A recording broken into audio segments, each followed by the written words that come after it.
Saat Sarang pingsan, dia dikategorikan sebagai staf yang menghilang di tengah gunung. Guwon ingin cepat-cepat menolong Sarang dan meminjam helikopter kantor, namun ia ditahan oleh Sansik karena ia harus meminta persetujuan dari Hwaran dulu. Saat ini, Hwaran tengah rapat masalah kerugian mereka karena Hwaran berinvestasi di jalan yang salah. Tiba-tiba, Guwon langsung nyelonong masuk ke dalam dan langsung meminta izin Hwaran untuk memakai helikopter perusahaan untuk menyelamatkan stafnya yang menghilang. Hwaran tetap bersikeras tidak mengizinkan Guwon. Menurutnya, Guwon telah mengganggu rapat mereka. Guwon mencoba memohon, tapi Hwaran tetap menolak dan beralasan perlu dana yang banyak untuk sekali menerbangkan helikopter. Guwon berkata rapat kakaknya hanya membahas tentang uang tanpa memperdulikan nyawa karyawan. Jadi silahkan cari uang karena ia akan tetap memakai helikopter tanpa izin dari Hwaran. 직원이 죽든 말든 돈 많이들 버십시오. Singkat cerita, sampailah Guwon di gunung dan langsung menyelamatkan Sarang. Sarang akhirnya lega bisa bertemu dengan Guwon karena dari tadi ia sangat ketakutan. Tapi saat di bawah, Guwon yang tadinya berani dan loncat ke bawah tanpa berpikir apa-apa, malah ketakutan setelah mendengar sesuatu di bawah sana. 겁이 너무 많으시네. Setelah keluar dari jurang dan kemudian beristirahat, petani ginseng yang menjadi tamu yang rencananya akan didatangi oleh Sarang menasehati Sarang agar tidak main-main saat naik gunung, apalagi jika cuaca sedang tidak baik. Tapi demi perusahaan, ia malah naik ke atas untuk menemuinya. Tapi mau bagaimana lagi, Sarang melakukan hal tersebut demi perintah dari bosnya. Sarang pun tidak bisa apa-apa karena pegawai sepertinya tidak boleh pilih-pilih pekerjaan. 다신 이런 일 없을 거야.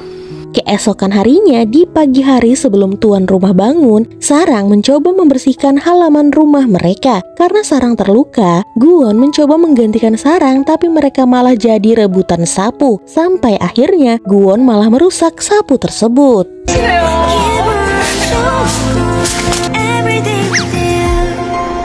Sebelum pulang, Sarang dan Guwon memberikan oleh-oleh yang dibawa Sarang dari Hotel King untuk petani ginseng tersebut. Petani itu berkata ia tidak memerlukan oleh-oleh itu karena ia tetap bertransaksi pada Hotel First Royal. Lalu ia menawarkan Sarang untuk bekerja dengannya saja menjadi petani ginseng karena ia melihat Sarang terlalu royal pada Hotel King. Lalu Sarang teringat dengan ginseng yang ia ambil sebelum ia terjatuh. Lalu ia perlihatkan kepada petani itu. Ternyata itu adalah ginseng liar yang sangat langka. Ginseng itu bisa ditemukan oleh orang yang memang sering melakukan kebajikan. Ia yakin Sarang adalah orang yang sangat baik. Petani itu menyuruh Sarang untuk memberikan kepada orang tua Sarang. Dan di sana Guwon baru tahu jika ternyata Sarang sudah tidak punya orang tua. Dan Sarang berencana untuk membawa ginseng ini untuk neneknya saja. Karena suasana hati petani itu bagus karena baru saja melihat ginseng tersebut, ia memutuskan untuk membawakan ginseng yang bagus untuk Hotel King. 프로 삼켜면은 내가 알아서 보내줄 테니까. Saat pulang, Sansik memberitahukan jika Guwon dipanggil oleh Pak Komisaris alias ayahnya karena telah membuat kehebohan hanya karena menyelamatkan satu staf dan ia harus membawa helikopter kantor tanpa izin. Sarang menjadi tidak enak dan memilih untuk menjauhi Guwon lalu duduk di mobil bersebelahan dengan Sansik. Tapi setelah itu, karena Sansik sakit perut, ia pun memutuskan untuk tinggal di tol dan menyuruh Guwon berduaan dengan Sarang pulang ke kota. Guwon pun langsung mengantar Sarang ke rumah neneknya. 데이트 잘하세요. 나중에 따로 갈게요. 불러. Sampai di rumah neneknya Sarang, awalnya Sarang hanya ingin mengantarkan ginseng saja. Namun karena sibuk, neneknya tidak terlalu menghiraukan Sarang dan menyuruhnya untuk segera bekerja. Karena kelamaan, Guwon yang sedang menunggu di luar mencoba untuk mengintip ke dalam. Saat melihat Sarang memakai celemek, Guwon pun tersenyum karena melihat Sarang begitu lucu dan juga cantik. Guwon kemudian ketahuan oleh neneknya Sarang. Setelah memperkenalkan diri sebagai rekan kerja Sarang, neneknya langsung menyuruh Guwon untuk membantunya mengupas bawang bombay. Karena ini pertama kalinya Guwon melakukannya, banyak daging bawang bombay yang terbuang sia-sia. 이 귀한 걸 쥐에 그냥 배를 버렸네. Neneknya Sarang kemudian memberikan Guwon minuman kesehatan dari ekstrak belut dan ulat untuk stamina para pria, yang membuat Guwon langsung ingin muntah. Kemudian neneknya Sarang menyuruh mereka berdua untuk pergi ke pasar untuk membeli tahu, tapi di sana mereka malah jajan makanan pasar karena baru pertama kali ini Guwon memakannya. Setelah itu mereka bermain hadiah permen ikan mas, dan di sana Guwon memenangkan ikan mas besar. Karena terlalu asyik bermain, mereka sampai lupa apa yang harus mereka beli. Sebelum pulang, neneknya Sarang menyuruh mereka makan. Baru kali ini Guwon makan masakan sup kepala sapi, dan menurut Guwon masakan neneknya Sarang sangat enak. Neneknya mengira Guwon ini adalah karyawan biasa. Ia lalu menasihati Guwon untuk bekerja keras dan tidak lupa ia memberikan gaji potong bawang kepada Guwon. 예, 얼른 들어가 보겠습니다. Singkat cerita, sampailah Guwon di rumah Sarang. Sarang pun berterima kasih kepada Guwon dan berjanji akan mentraktirnya makanan enak. Karena Sarang yang mengajaknya makan keluar, Guwon pun mengartikan hal tersebut sebagai kencan mereka. Sarang pun tersenyum malu lalu mengiyakan ajakan Guwon. 데이트요? 데이트하자.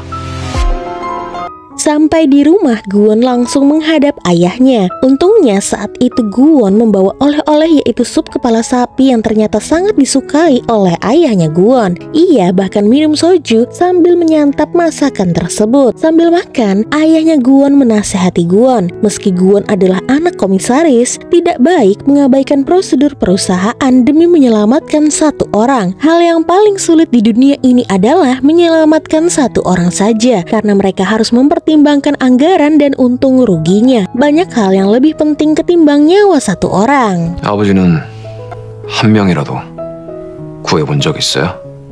Hari itu, Hotel King sedang disewa karena putri Hotel Royal Perth yang bernama Yuri mengadakan pesta ulang tahunnya di Hotel King. Semua staf bingung mengapa ia tidak merayakannya di hotel ayahnya saja. Ternyata karena ia sedang mengincar pria yang ia sukai di sini. Lalu Guwon pun datang dan membawakan hadiah untuk Yuri. Awalnya Sansik yang membawa hadiah tersebut, namun karena ia sedang mengangkat telepon, ia pun meminta tolong kepada Sarang. Saat Yuri melihat Guwon, ia pun langsung memeluk pria yang ia sukai itu. Yuri pun bermanja-manja dengan Guwon dan meminta hadiahnya. Saat Guwon menoleh, sudah ada Sarang yang membawa hadiah tersebut. Guwon lantas kaget dan bertanya di mana Sansik. Guwon kemudian melihat perubahan pada wajah Sarang. Ia tidak lagi tersenyum dan malah terlihat merenung. Sarang sadar ia tidak bisa bersanding dengan Guwon. Ia bukan wanita seperti Yuri yang katanya adalah calon istrinya Guwon. 말고 너 좋아하는 남자 만나. Lalu Sarang pulang ke rumah dalam keadaan kesal. Ia saja sampai memarahi Sansik yang tidak tahu apa-apa. 한테 말하세요. 아, 혼났어.